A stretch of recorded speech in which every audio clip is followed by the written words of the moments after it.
Hello there, welcome to the video. Today we will be talking about the four knights game and how to punish it. So we're going to be taking a look at this from White's point of view, and we're going to go ahead and dive right in. So we have e4, e5, knight f3, knight c6, knight c3, knight f6, and this is the four knights game. This exact position, you have all four knights out, and a lot of people will find themselves in this position based on the premise that you are supposed to bring out your knights before your bishops, which is not necessarily true. That is sometimes that's the case, but there are a lot of openings where you want to bring your bishops out, and that's just kind of the flow of the game.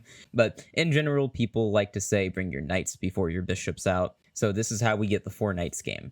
So before I show you how to punish this opening, let me first show you what not to do, because that is equally as important as showing you what to do. You need to know not to play the most common move here, bishop c4. And, you look at that and you go, yeah, that makes a lot of sense. I'm going to develop the bishop. It's pointing at the weak f7 square. I'm going to castle. All is well. Not so fast. All right, it looks good, but remember, looks can be deceiving. So what they're going to do here, if they have seen this before, if they've studied up on this position, they're going to know about this knight takes e4 move. And, this doesn't look all that menacing. I mean, you just take the knight, but then they have d5. The point is, it's a fork, an attack on your bishop and your knight. They're going to win back the piece, and I'm going to put in I'll put in the best moves here. All right, bishop d3 is best, and here black is going to take the knight, and then best move for white is to take here. Now black plays bishop d6, and you can look at the eval bar, it's completely even. You look at the material, it's completely even. But the thing about this is it's practically better for black. The chances for black here are better than white's. So the thing is, black has a center pawn, and we do not. Black is going to be able to castle, and then perhaps they have f5 coming, or maybe they have a knight d4 in here somewhere unless you capture the knight. They have the bishop here helping their center. This bishop is ready to come out and help. Their queen has a path into the game if she wants. This is a very comfortable position for black that you would rather avoid. There are better options here. I will go back a few moves.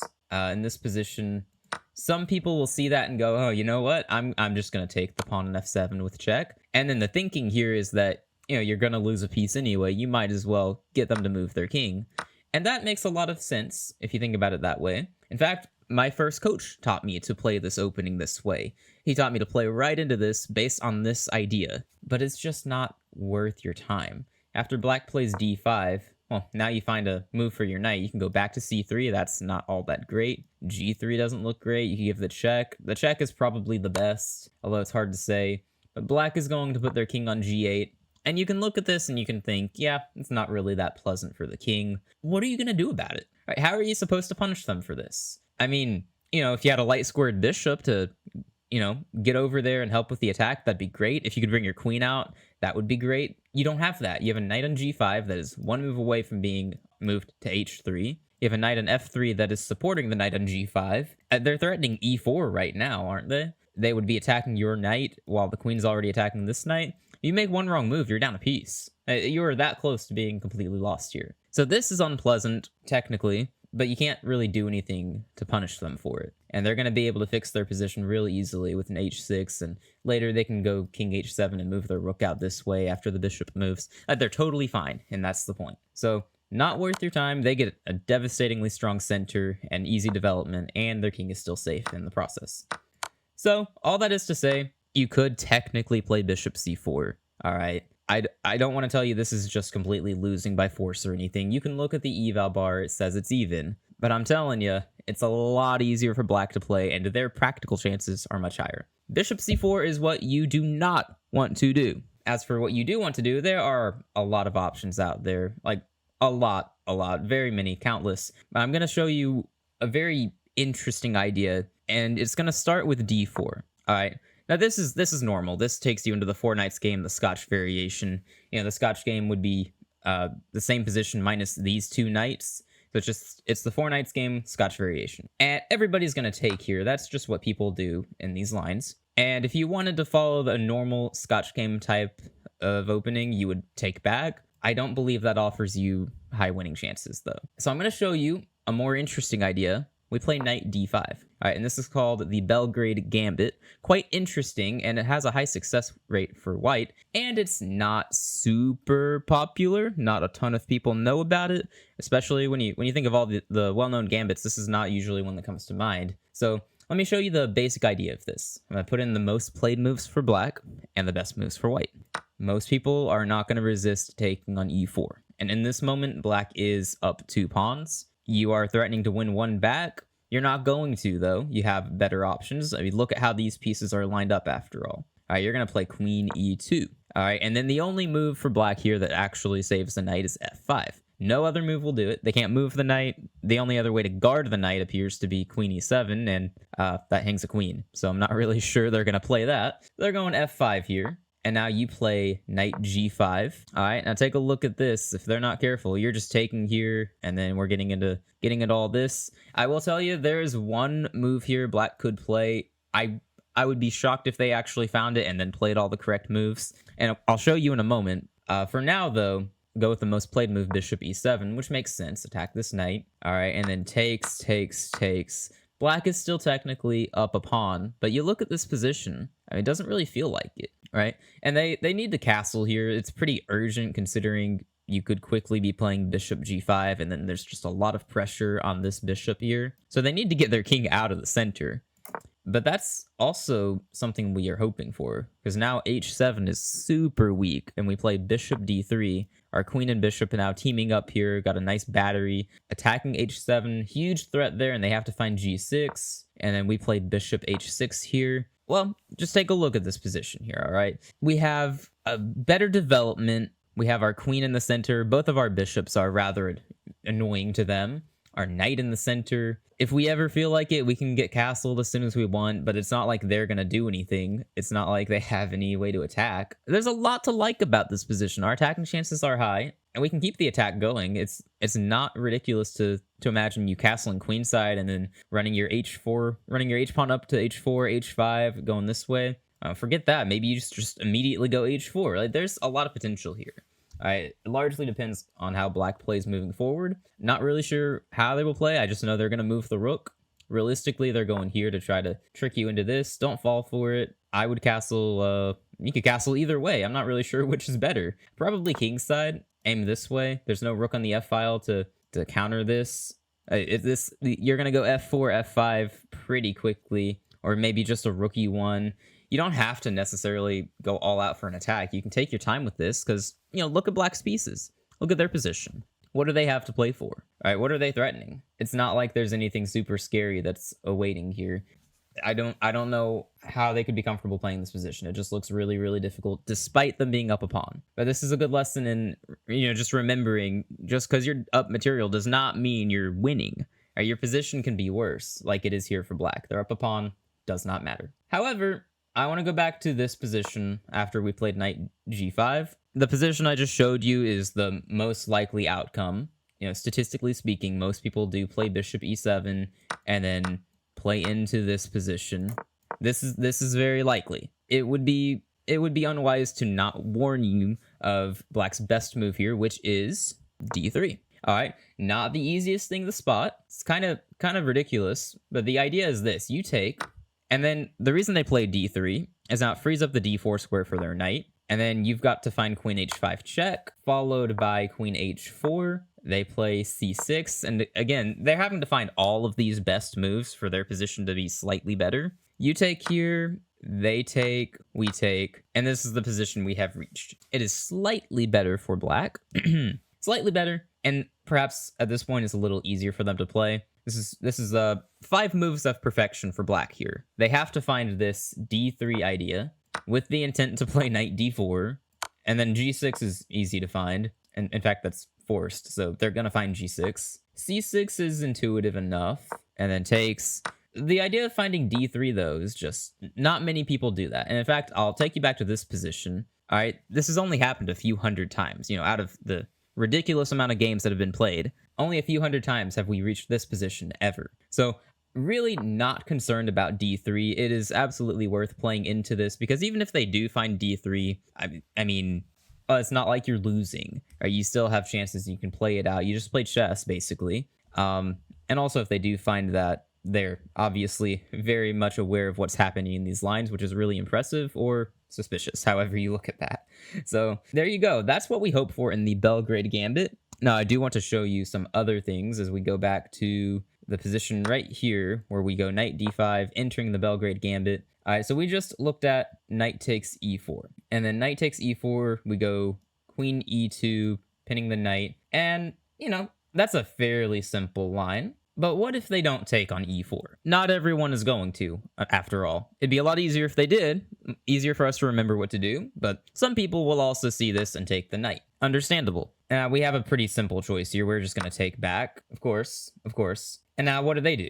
They have options. They have several that we're going to look at. So the first one, I'll go ahead and get this off. Maybe they'll go for the check. Nothing to worry about. You just block the check. And then what are they going to do now? Move the knight? They don't really have a great way to do that. Probably they play knight e5, and you can ignore that with castling. They've put themselves in a tough situation just by having their king and queen lined up this way, trying to, ideally get your rook to e1 and then move these pieces out of the way. It would be great. They're going to have to spend some time getting around that. In fact, they should just trade and go queen f6 right here.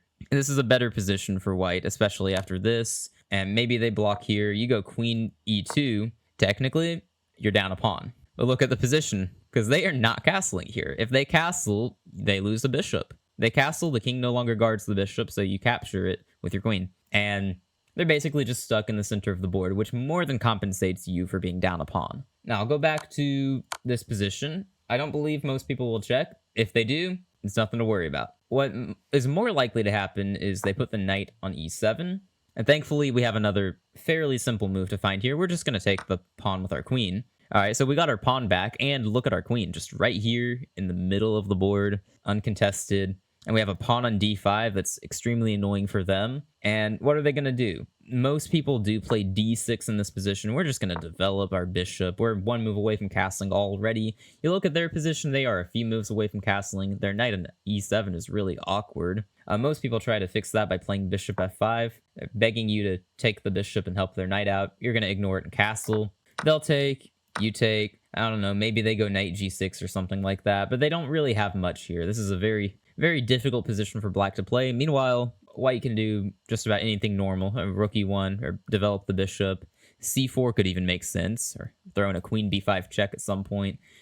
Easy position for white to play. You just play chess while having a spatial advantage. All right, now we go back. This was knight e7. There is a better knight move here that you definitely will want to be aware of, because it's possible they would play knight b4. All right, and this one is slightly more difficult just because we don't have the same advantages, or we don't end up with that. You need to play bishop c4, keep the d5 pawn guarded. And this is going to get a little tricky because they're going to play queen e7 check now. And this time, it wouldn't be wise to block with the bishop, given that we had just moved it. Our best move is king f1. Again, really awkward. It's not what you would hope to be playing, but it is the best. And then they go queen c5, attacking your bishop. You can answer that, guarding it with the queen while attacking their king. You're doing just fine. They block the check, bishop e7. And now we get into something funny here where you take on d4, despite the queen being here. Because then, after they take, and they should, and probably will, you go bishop g5. All right, a little bit awkward for them, especially. But what are they going to do about it, right? It's possible that they go f6, and I'm guessing that's pretty likely, in fact. But you just have rook e1 here. You are keeping the pressure on them to find all the right moves. And yeah, they might play, say, queen c5 to guard the bishop. Now, really nice move here. You find bishop e3. It's really tough for them. Their queen doesn't have a whole lot of space, All right, and they've only got a couple of squares. It's a5 and d6. If they go to a5, it's a little bit out of the game. In fact, you have this amazing move, attacking the queen and threatening checkmate, and they can't really save both at once. Supposing they play queen d6, you go bishop f4. They cannot take because then you have queen takes bishop checkmate. So they just go back to c5. If you wanted to, you could force a draw here. I don't suppose you should if you can play for the win. And I believe you probably could. Hey, just go c3 and attack the knight. Where's that knight going? Aren't really any good squares here. And also, you might just have b4 really fast. They need to play knight takes d5. So now b4 wouldn't quite work since they would have time to take your bishop and attack your queen. So you take their knight because, well, they can't take back. They get checkmated. So that's kind of nice. You just got your piece back. You're only down a pawn while keeping immense pressure on the bishop here and making sure they find all the right moves. This is just a great position. At some point, you can probably get b4 in, or you could come grab this pawn if you wanted to. Like this, you'd have nothing to worry about. They have everything to worry about. So very nice position to get into. And that's basically all you need to know about knight takes d5. There's not really a whole lot there. They either move the knight or they check you, and you get a good position. Now, there are a couple of other things that could happen here. Maybe they don't capture at all. Most people will make one of these two captures. They're both pretty evenly popular and take up over half the games played in this position. But some people will decide they want nothing to do with this. They recognize this is some kind of weird gambit, and they decide to just stay out of it. All right, they're going to avoid having to deal with this. So a lot of people will play bishop e7. Slow, quiet, doesn't do anything, but also doesn't really allow you to do anything. So I'll show you what you should do. I'll give you the top line. You want to go bishop c4. All right, chances are we're going for castles, castles, and they take the knight. In some move order, we get this position. We play rook e1 to attack the knight. They're going to move back, and we want to take here with check and capture the pawn. And basically, what we're getting into is a position where we are down a pawn, but we have better pieces. You know, our rook on e1, our queen in the center. After they play d5 here, very likely, we're playing bishop d3, and this is a great bishop. And we're looking to play bishop g5 if they allow it. Maybe they'll play h6 to not allow it. That's not really a big concern. You might put your knight in the center. You just play chess here, but you've got to be okay with being down a pawn to play this type of position. Now, I'll go back a good bit again, too. When they played bishop e7, that's actually not the only popular bishop move. A fair amount of people will also go bishop c5, thinking, you know, I'm not going to take anything, but I'm going to guard the pawn. So, in this one, this is probably their best move, too, by the way, bishop c5. It's a more active version of bishop e7, essentially. But we're going to treat it a little differently. We're going to go bishop g5 and pin the knight. The key difference there, they don't have the bishop here to break up this pin. Not right now. It's possible they come back, but I can't imagine many people would be overly thrilled to do that. So here's... Ideally, they would play h6, you know, and let you just capture, and they'd have to capture back with their pawn. If they do that, then... like, this is not super complicated. Like, they're up a pawn, but look at their extra pawn here, or this one. Like, they're up a pawn, but two of them are doubled pawns. They're not going to be able to castle kingside. It's a bit unpleasant for them. So, if you get this, you pat yourself on the back and be extremely happy. Now, they have to find bishop e7. I'm not sure how likely that is, however, because most people actually do play h6, funny enough. But if they realize their mistake and they go bishop e7, we get a more interesting game, and you want to go... with the bishop, not the knight. You want to leave your knight on d5 just here, chilling out in the center for now anyway. You want to go bishop b5. And we do have a long-term plan of basically just takes and takes and takes. And that's how we get our pawn back. And that's what's going to happen. I mean, they're just going to castle. Best move and most popular. We also castle. It would be better to avoid playing into all this with our king in the center. Just a lot safer and unnecessary to risk our king's safety. Most common move here is a6, take with check, take the knight. Doesn't really matter how they take back. Most people do go pawn takes, though, and you can go queen takes. Chances are they'll trade the queens. If they don't, you should be pretty happy with that, just because you get your queen staying here in the center, maybe throwing e5. But no, most people are going to take, and then you take, and then we're just playing chess here. Like, they'll go rook e8. You go f3. Notice we have a pawn chain on the light squares.